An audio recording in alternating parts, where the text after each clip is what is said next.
இன்னும் சில நேரத்தில் விடிய விடிய தூங்கினாலும் தூக்கம் வராது. அது ஒரு சம்பவம் இருக்குது.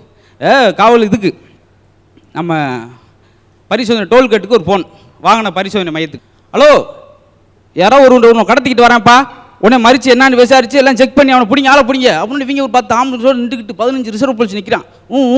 ஊண்டு ஒரு வண்டியாக நிறுத்தி செக் பண்ணுறாங்க. விடிய விடிய 8 மணி ஆயிடுச்சு காலையில். ஒன்றும் கண்டுபிடிக்கல, தப்பிச்சு போயிட்டான். ஏடா மடப்பையிலன்னா 20 பேரை சஸ்பெண்ட் பண்ணியாச்சு. மறுநாள் அதே மாதிரி ஒரு அனௌன்ஸ்மெண்ட்டு, டோல்கேட்டுக்கு யாரோ ஒருத்தர் கடத்திட்டு வரேன், உஷாரா இருங்க, செக் பண்ணுங்க அப்படின்னு. இன்றைக்கி விடக்கூடாதுன்னு சொல்லி டயர் முதல் செக் பண்ணிட்டாங்க. காற்றெல்லாம் பிடிங்கி, காற்றுலேருந்து வேறு எதுவும் காற்று வருதா அப்படின்னு பேண்ட்டு பைக்கெல்லாம் டிரைவரோட பேண்ட்டு பைக்கில் விட்டு டிக்கெட் திறந்து பூரா நாசப்படுத்திட்டாங்க. ஒன்றும் கண்டுபிடிக்க முடியல. அன்றைக்கி சஸ்பெண்ட். இது சும்மா இல்லை, 3 மாதம் அந்த விஷயம் நடக்குது. ஆனால் கடத்திட்டு போய்கிட்டு இருக்கான், பிடிச்சிட்டான். இங்கே வா, ஒருத்தன் மட்டும் ரெகுலராக போய்கிட்டே இருந்தேன். நீ தான் எனக்கு தெரிஞ்சு 3 மாதம் ரெகுலராக போகிற. ஆனால் நீ ஏதோ கடத்திருக்க, நாங்கள் நல்லா செக் பண்ணி பார்த்து உயிரை கூட செக் பண்ணியாச்சு. இப்போ நான் கொஞ்சம் ஒன்றும் செய்ய போகிறேன், நானும் ரிட்டைர்மெண்ட் ஆகிட்டேன். என்னத்தை கடத்தினா அது சொல்லு.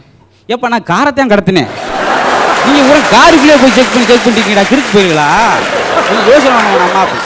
அசத்தல் டிவி இது வெறும் பொழுதுபோக்கு சேனல் அல்ல, மக்களின் மனதை பழுது பார்க்கும் சேனல்.